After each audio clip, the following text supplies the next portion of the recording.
شباب خرجوا من مكة، رايحين وين؟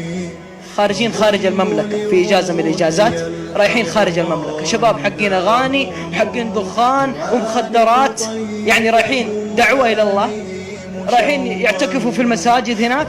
لا والله، رايحين للمومسات والسهر والرقص والمخدرات، رايحين يبارزون رب الأرض والسماوات بالمعاصي والذنوب. خرجوا من مكة، أقرب محطة وقفوا فيها عشان يعبوا السيارة فل، وكان صوت الأغاني مرفوع الأخير.